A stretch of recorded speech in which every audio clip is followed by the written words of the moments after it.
Wanita ini baru saja mematikan video dirinya dan suaminya. Rekan Jack segera masuk. Setelah Alice menikah, dia tidak pernah hamil.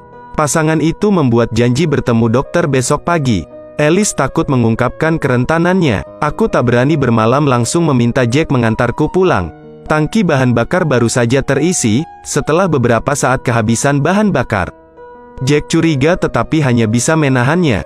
Pergi ke pompa bensin terdekat. Saat dia sedang memompa bensin, Alice pergi ke toko serba ada untuk membeli secangkir kopi. Tidak ada kasir yang terlihat. Dia dengan tegas meletakkan uangnya dan bersiap untuk pergi. Namun saat aku mendongak, kulihat rak itu berlumuran darah. Hal ini membuat Alice sedikit tidak nyaman. Dia ingin segera melarikan diri, tapi tiba-tiba baru saja keluar dari pintu. Sebuah peluru segera ditembakkan, menembak telur ke lengan Alice. Sebelum dia bisa menangis kesakitan, penembak jitu dalam kegelapan menembaknya untuk kedua kalinya. Alice dengan cepat bersembunyi di balik rak, membutuhkan bantuan Jack, tapi Jack sekarang tenggelam dalam musik. Teriakan minta tolong Alice tidak terdengar. Alice tidak melihat reaksi apapun. Dia harus mengandalkan dirinya sendiri. Alice menghentikan luka berdarahnya, lalu saya langsung ingin mengangkat telepon dan menelepon polisi. Tapi tak disangka dia malah mengulurkan tangannya. Lawannya sepertinya menyadari tindakannya, tembakan langsung ke telepon. Alice benar-benar kehilangan alat untuk berhubungan dengan dunia luar. Tiba-tiba walkie-talkie di meja kasir mengeluarkan suara. Pihak lain menelepon Lily. Alice menghidupkan kembali harapan akan bantuan. Tapi pikirkan penembak jitu dalam kegelapan. Pertama dia membuang 2 bungkus makanan ringan, menyebabkan musuh melepaskan tembakan dan menyerang. Alice dengan cepat mengambil walkie-talkie. Kali ini Jack menemukannya. Pengukur oli saya tidak bergerak. Keluar dari mobil untuk memeriksa dan menemukan tangki bahan bakar bocor. Jadi Jack pergi ke toko serba ada untuk mencari Alice. Saya ingin mendiskusikan beberapa tindakan pencegahan dengan Anda. Kata-kata yang belum diucapkan, Jack langsung ditembak jatuh oleh penembak jitu. Alice hanya bisa menyaksikan Jack berlama-lama sedikit. Dia tidak bisa melindungi dirinya sendiri. Sedetik kemudian, kepala Jack tertembak. Alice tidak berani berbicara. Gunakan saja kedua tangan untuk memegang mulut Anda erat-erat. Berdoalah penembak jitu itu tidak menemukan dirinya sendiri. Alice menunggu sampai suasana hatinya pulih. Dia ingin meminta bantuan melalui radio. Saya berharap pihak lain melaporkannya ke polisi. Untungnya, lawan bicaranya tidak ragu-ragu. Menerima telepon dengan sangat cepat. Alice hanya menghela nafas lega. Orang lain tiba-tiba menanyakan lokasi Lily lagi. Alice menebak nama kasir yang meninggal itu adalah Lily. Oleh karena itu, ia segera menceritakan kepada orang lain kabar kematian Lily. Orang lain tiba-tiba terbangun dan berkata dialah yang melakukannya. Jawab Alice. Orang di ujung telepon adalah penembak jitu. Buru-buru membuang walkie-talkie dan memaksa dirinya untuk tenang. Tiba-tiba Alice sadar, toko serba ada saya terang benderang. Benar-benar target hidup. Untuk mengaburkan target penembak jitu, dia mulai mencoba mematikan lampu. Alice duduk dan menggunakan benda berat untuk menekan tombol.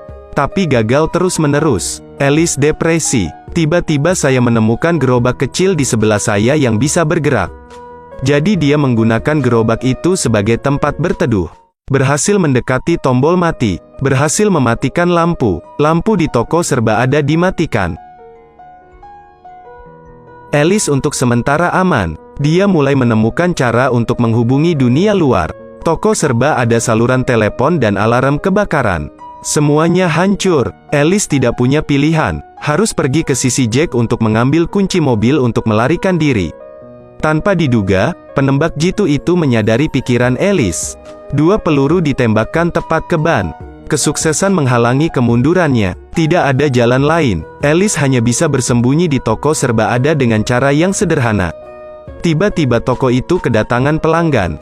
Pria bernama Lily. Setelah Alice mengumumkan bahwa Lily telah lockout, ingin meminta pria itu memanggil polisi. Namun ponsel pria itu terjatuh di dalam mobil.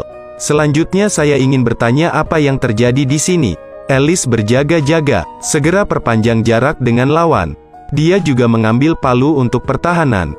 Alice mengetahuinya ketika pria itu memasuki toko. Penembak jitu itu berhenti menembak. Saya merasa orang lain itu sangat mencurigakan. Tapi orang itu bilang dia adalah penjaga kuburan. Pagi hari setelah pergantian shift, dia sering datang ke Lily untuk mengobrol.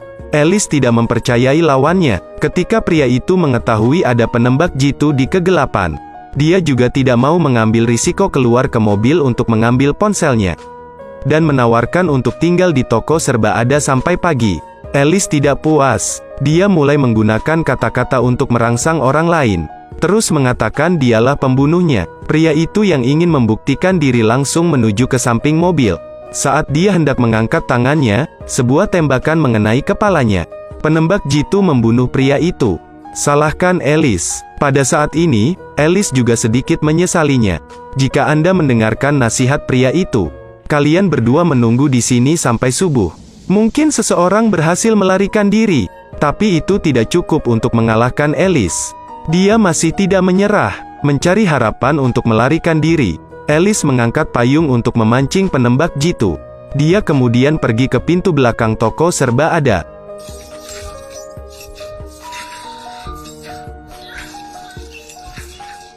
Tanpa diduga, pintu belakang terkunci. Saat ini, ada pelanggan lain di luar toko. Ketika mengetahui bahwa pompa bensin tidak dapat mengisi bahan bakar, dengan marah pergi. Pelanggan ini juga berhasil keluar dari jaringan. Alice juga menghela nafas lega. Tiba-tiba terdengar suara mobil polisi di luar. Ketika Alice berpikir dia akan diselamatkan, saya tidak menyangka mobil polisi akan datang dengan tergesa-gesa dan pergi dengan tergesa-gesa. Jangan berhenti di pom bensin. Perasaan kehilangan membuat Alice terjatuh. Dia dengan tegas langsung berlari keluar, ingin datang ke sebelah mobil. Tapi tiba-tiba penembak jitu itu mulai menembak dengan panik. Alice tidak punya pilihan selain menahan rasa sakit dan lari pulang.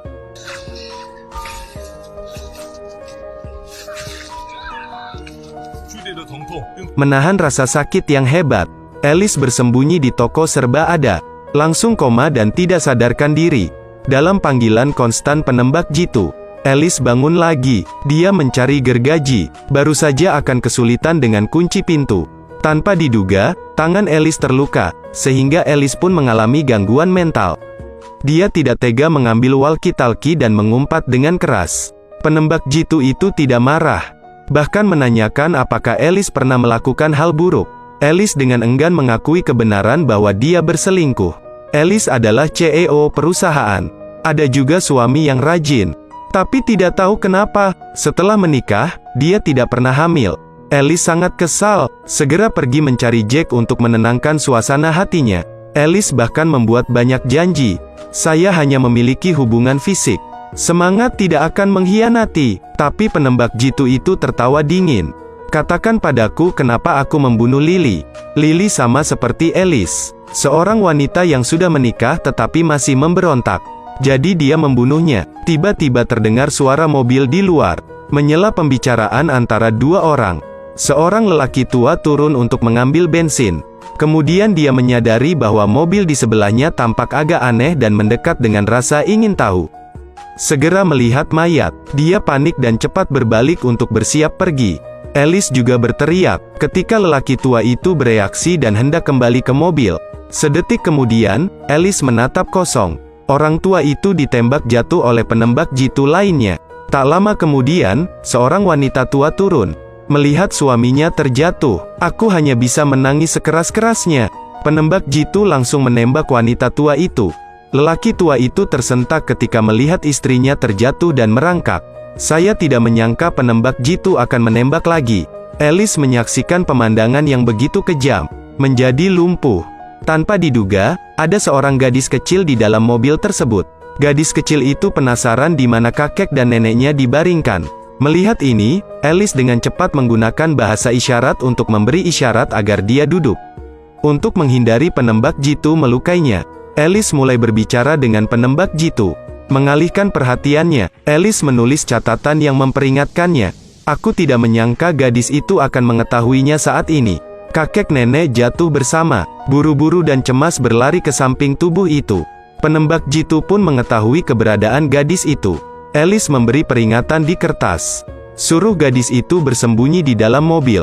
Hati Alice yang menggantung kini mengendur. Tiba-tiba penembak jitu itu bertanya, bersedia menggunakan hidupnya untuk hidupnya? Tidak. Alice setuju tanpa ragu-ragu. Penembak jitu pun memutuskan untuk melepaskan gadis itu.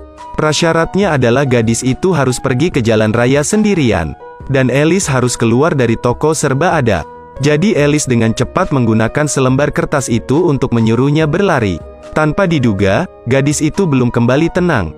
Berlari langsung ke toko serba ada untuk bersama Alice. Penembak jitu memantau situasi yang tidak terduga. Berdiri langsung dari papan reklame. Alice tahu dengan jelas bahwa orang lain itu benar-benar tidak sabar. Dia dengan cepat mendapatkan kembali ketenangannya. Mengambil gergaji kecil dan mulai menggergaji kunci pintu belakang. Untungnya, Tuhan tidak mengecewakan manusia. Alice akhirnya berhasil membuka kunci pintu. Pintu belakang adalah tempat parkir. Tapi rolling door-nya masih terkunci. Tidak peduli apa, itu tidak bisa digoyahkan. Alice memutuskan untuk bertarung dengan penembak jitu. Dia membiarkan gadis itu bersembunyi di bawah tangga. Saya menggunakan pipa baja dan ujung baja tajam. Jadikan itu senjata yang mematikan. Setelah Alice selesai, penembak jitu juga lari ke toko serba ada. Alice menyerang lebih dulu. Sebuah batang baja menusuk pinggangnya. Kemudian dia mengambil pisau dan menusuk bahunya. Namun perbedaan fisik antara kedua belah pihak terlalu besar. Alice diserang oleh musuh. Keduanya langsung memperpanjang jarak. Segera dia diatasi. Setelah penembak jitu menarik batang baja dari tubuhnya, bersiap untuk membunuh Alice, dia mencoba yang terbaik untuk melarikan diri. Lepaskan topeng lawan. Setelah melihat wajah orang lain dengan jelas, penembak jitu itu jelas sedikit panik. Sementara itu Alice menyerang lagi. Berhasil menurunkan senjatanya. Dia segera mengambil pistolnya. Saat bersiap untuk memotret, penembak jitu itu menepis tangan Alice, membuatnya menembak ke langit-langit. Kemudian Alice dikalahkan. Penembak jitu dengan cepat menemukan gadis kecil itu, bersiap untuk mengambil tindakan. Tapi Alice bangun lagi. Meskipun dia sangat lemah, tapi tetap menyerang penembak jitu dengan sangat kejam. Terus memberi isyarat agar gadis itu melarikan diri. Alice kemudian melawan penembak jitu. Dia menggunakan seluruh kekuatannya untuk menarik penembak jitu keluar dari pintu putar, lalu hidupkan sakelar. Sampai penembak jitu tidak lagi bertarung, Alice juga menghela nafas lega. Setelah memastikan bahwa gadis itu masih aman, dia menutup matanya dengan pikiran tenang. Gadis kecil itu berakhir sendirian di jalan raya. Tinggalkan pompa bensin yang menakutkan ini.